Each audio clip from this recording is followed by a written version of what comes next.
A loyal ally will lean when you lean, nod when you nod, sip from his cup a moment after you do. It is the body's way of saying, I am with you without uttering a single word. In the chambers of power, I have watched seasoned diplomats feign warmth with their mouths while their bodies stood still, stiff, untouched by the rhythm of the man before them. They thought their silence invisible. It was not. This mirroring is not mere flattery. It is a sign of alignment. Lovers mirror without thinking. Friends fall into step on the road without effort. Soldiers at ease match the stance of their commander without command. When the mirroring is absent, you must ask why. Is it caution, discomfort, or something colder? Distrust, observe closely in conversation. You shift your weight and they remain still. A wall stands between you. You cross your arms and they keep theirs open. They are not following, they are resisting. In negotiation, those who begin to mirror you are softening, opening, bending toward your influence. Those who remain statues are fortifying themselves. And beware the man who mirrors too perfectly, too quickly. This is the mimic. The deceiver who uses the body's trust signal as a key to your defenses while hiding his true allegiance deep behind his eyes. The micro-expression of contempt is the most dangerous of emotions, for it is not loud like anger nor fleeting like irritation. It is cold, quiet, and enduring. A man may smile with his mouth and yet damn you with his face in less than a heartbeat. This betrayal appears as a tiny, almost imperceptible curl of the lip, often on just one side, or a faint tightening around the nose. It is gone before you can name it, but once seen, it cannot be forgotten. In courts and councils, I have seen this expression pass like a shadow between supposed allies, and I knew then that trust had already died. Unlike the grand gestures of feigned emotion, contempt slips past the conscious mind. No one rehearses it, no one practices it in the mirror. It erupts from a place of hidden superiority. The belief that they are above you, that your words are dust to their ears. This is why it is so revealing. A man can choose to lie, but he cannot choose not to feel contempt. Watch closely when you speak of your victories or make a request. If in that briefest instant you see the corner of the mouth tighten, or the eye narrow in a way that does not match their tone, you have glimpsed the true heart. It is in this flicker that alliances are unmasked and enemies name themselves without speaking. Many will miss it, dismiss it as nothing. The wise will recognize it for what it is. The whisper of betrayal carried in the muscles of the face, the mask of excess politeness. There is a politeness that warms the soul, and there is a politeness that chills it. The first is born of respect, the second of calculation. Beware the man whose manners are too perfect, whose compliments are too smooth, whose deference borders on worship. This is not courtesy, it is camouflage. In the courts of the powerful, I have seen smiles used as shields and elaborate bows conceal the unsheathing of daggers. The predator knows that the quickest way to your heart is not through the front gate, but through the side door of flattery. Excess politeness often appears where trust does not exist. When someone fears that their true nature might repel you, they wrap themselves in silken words. They will agree too quickly, praise too lavishly, offer help before it is asked. Not because they care for your cause, but because they care for your guard to be lowered. It is in the little moments that the mask slips. Watch for when the courtesy is out of place, when they bow at a jest or laugh too long at a modest remark. Observe how their kindness disappears the instant it no longer serves them, replaced by cold deficiency or silent withdrawal. The one who respects you needs no theater. The one who fears you will perform endlessly. And it is in that performance, in the overly polished smile, in the rehearsed charm, that you can see the shape of the blade they keep hidden behind their back. The voice that falls at the end. A voice carries more than words. It carries intention, authority, and sometimes the will to dominate. Listen not only to what is spoken, but to how it ends. When a voice drops sharply at the close of a sentence, it lands like a stone in still water. It signals finality, an unspoken command that the matter is settled. In the chambers of rulers, I have heard this tone used to end debates without raising a hand or a sword. It is a vocal equivalent of closing a door in the face of dissent. Such a downward inflection can be the mark of strength, the natural voice of one accustomed to command, accustomed to command. But it can also be a shield, a way to project certainty when the speaker's heart is uncertain. The pretender lowers his tone to imitate the confidence he does not possess, hoping you will mistake the sound for substance. Pay close attention to when the fall appears. If it comes after a statement of fact, it may be genuine authority. If it appears after a lie or a weak claim, It is an attempt to nail the words to the ground before they can be examined. In negotiation, a downward tone seeks to end your objections before they are born. In confrontation, it declares without words that no reply is welcome. The wise listener knows that the fall of a voice is not always the rise of truth. It is often the sound of a wall being built in the mind of the speaker. The foot points to the truth, the face may smile, and the hands may gesture in welcome. But the feet are traitors to deception. They are the first to betray where the mind truly wishes to be. In gatherings of power, I have seen men swear their attention to a prince while their feet angled subtly toward the door, already halfway gone in spirit. The body's lower half is less trained in the art of lies. It responds to instinct, to desire, to fear. When someone is engaged, their feet will turn fully toward you, anchoring them in the moment. But when their interest falters or their thoughts wander, the shift is subtle yet certain. One foot begins to angle away, as if scouting an escape. Both feet turn slightly toward another person, revealing a preference that the mouth will never confess. In moments of negotiation, if their words claim agreement but their stance points elsewhere, you are speaking to a divided soul. This truth is not limited to retreat. It can also reveal longing. In a room full of guests, observe whose feet orient toward one another, even when conversation is shared with others.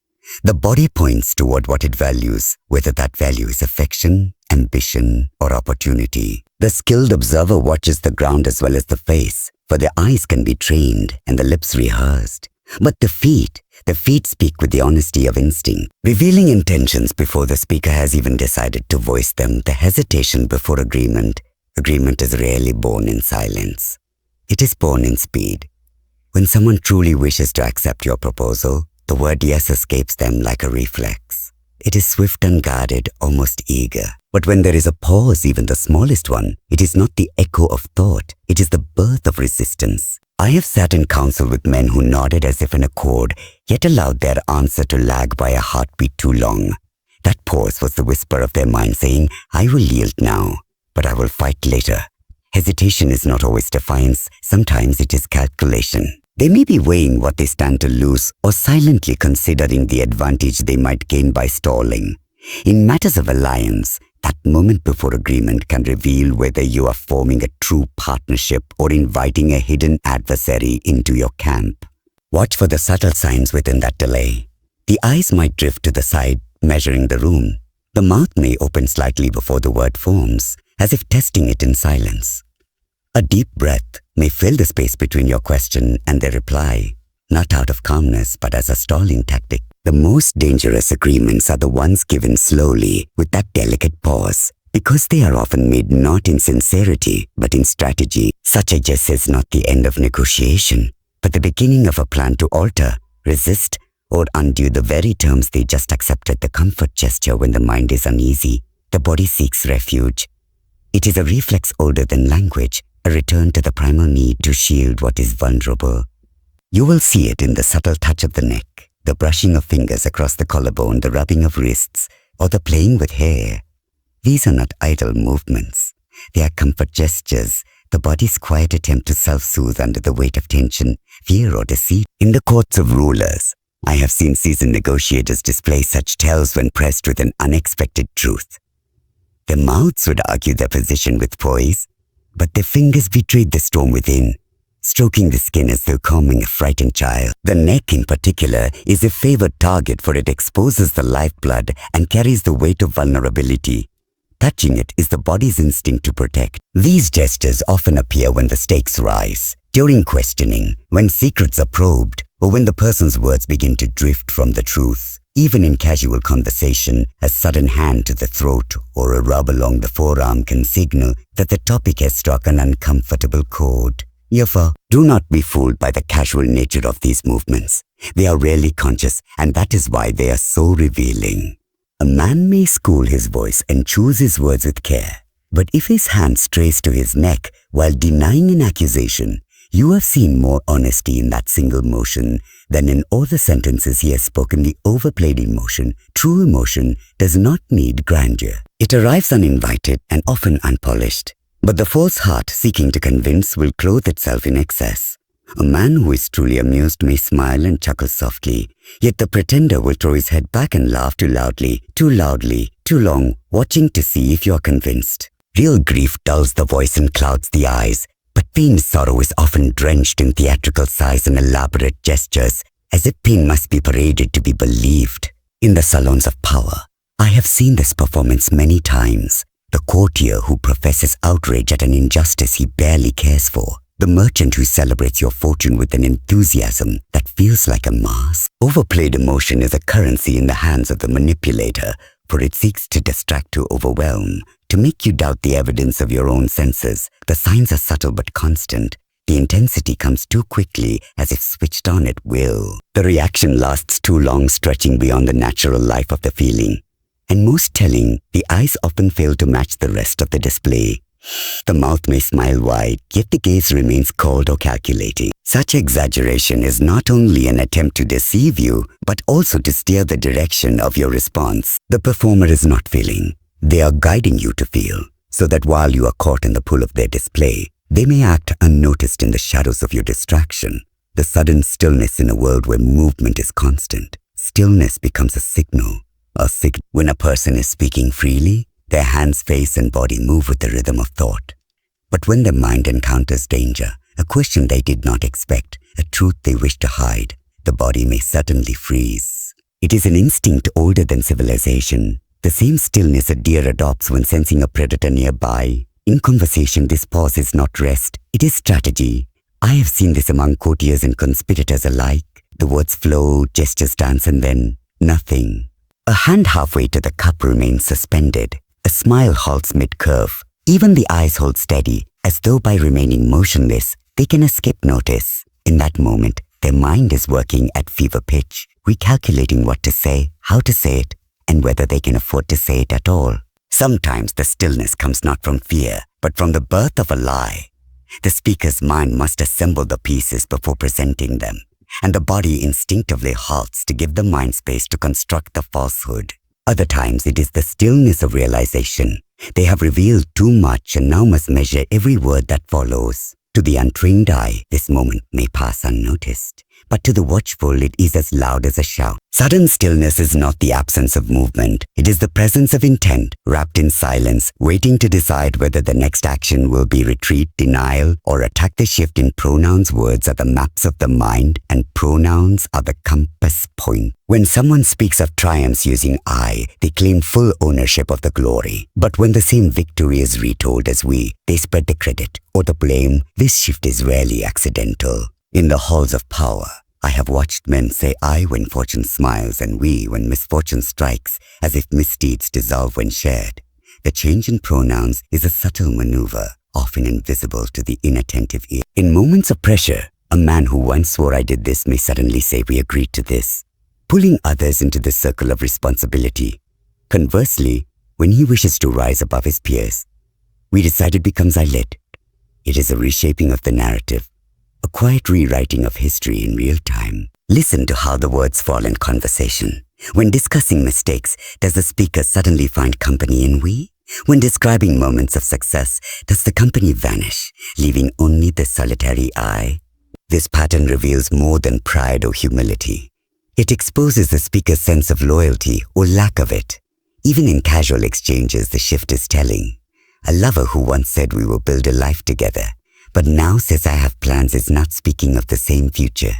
A partner in business who moves from we're doing well to I'm doing well is quietly separating their fortune from yours. The wise listen not just to the story, but to whom the speaker chooses to stand beside in it. The eye that flickers the eyes are the windows of the mind. Yet even windows can betray what lies within. A flicker of the eyes, a brief glance to the side, a sudden narrowing, or the slightest dart downward can reveal thoughts that words strive to conceal. In councils of influence, I have watched men speak boldly, issuing commands and affirmations, while their eyes betray hesitation, doubt, or hidden schemes. It is in these micro moments, almost imperceptible, that truth whispers itself to the vigilant observer. The flicker is rarely conscious. One cannot will the eyes to betray a secret thought. They escape before the mind catches them. A question that presses too close to fear, a proposal that threatens advantage, or even a compliment that strikes disbelief can produce this subtle betrayal. A person may insist verbally on loyalty, while their eyes betray curiosity toward a rival or a distant opportunity. Observe the patterns. Does the flicker repeat at particular topics or questions? Does it appear only when certain people are present? Such a repetition reveals areas of concern, desire, or deceit. Even a momentary deviation in gaze is a signal, a crack in the polished mask of speech. The skilled observer does not merely note the flicker, but measures its frequency in context, understanding that the mind is often louder in the eyes than in the mouth. In negotiations, alliances, or courtly intrigue, it is these small betrayals of vision that disclose the true intentions lurking behind polite words, practiced gestures, and the carefully maintained calm of the face. The subtle lean the body speaks in ways that words cannot fully capture. And among its most revealing signals is the subtle lean. When a person leans toward you, even slightly, it is rarely mere politeness. It is an instinctive movement that signals interest, engagement, or desire for closeness. In councils, courts, and conversations of consequence, I have observed how this minute shift of the torso or head exposes alliances, preferences, and inclinations that remain unspoken. A lean is never fully deliberate. It springs from the mind before the lips. A person who is eager to hear more, to influence, or to align will move just enough toward you to close the invisible space between intention and attention. Conversely, a lean away, almost imperceptible, is the body's quiet rejection. It is a defensive act, a warning that despite words of agreement, the spirit resists. Pay attention to the rhythm of the lean. In moments of negotiation, the slightest forward motion can reveal curiosity or agreement before a word is spoken. In moments of discomfort, the retreating shift exposes avoidance, disinterest, or concealment. Even in casual conversation, the subtle lean tells the story of attraction, trust, or suspicion long before the speaker consciously chooses to reveal it. The genius of observing such a gesture lies in context. Paired with tone, micro-expressions, and posture, the lean becomes a signal of alignment or divergence. One cannot rely solely on it. Yet, when combined with other cues, it unveils the hidden currents of thought, desire, and intent. Those who master this art see beyond words and uncover the true direction of another's mind, reading intentions before they are consciously declared conclusion. We have journeyed through the hidden currents of human behavior, exploring the subtle signs that betray thought, desire, and deception. From the excess politeness that masks ambition, to the flicker of an eye that exposes hidden intent, to the subtle lean that signals alignment or resistance, each tactic offers a window into the minds of those around us. Machiavelli understood that power is not only wielded through words or force, but through observation, perception, and the careful reading of human nature. To read anyone instantly is not a skill of manipulation alone. It is the art of awareness. Every hesitation, every shift in pronouns, every comfort gesture, overplayed emotion is a clue left by the mind unwillingly. By learning to recognize these patterns, we gain the ability to anticipate motives, navigate conversations with precision, and protect ourselves from deception. The key is not to judge hastily or assume guilt in every flicker or pause, but to observe with patience, context, and clarity. Human behavior is a tapestry of signals, sometimes subtle, sometimes overt, and mastering this understanding allows us to move confidently through social and professional landscapes.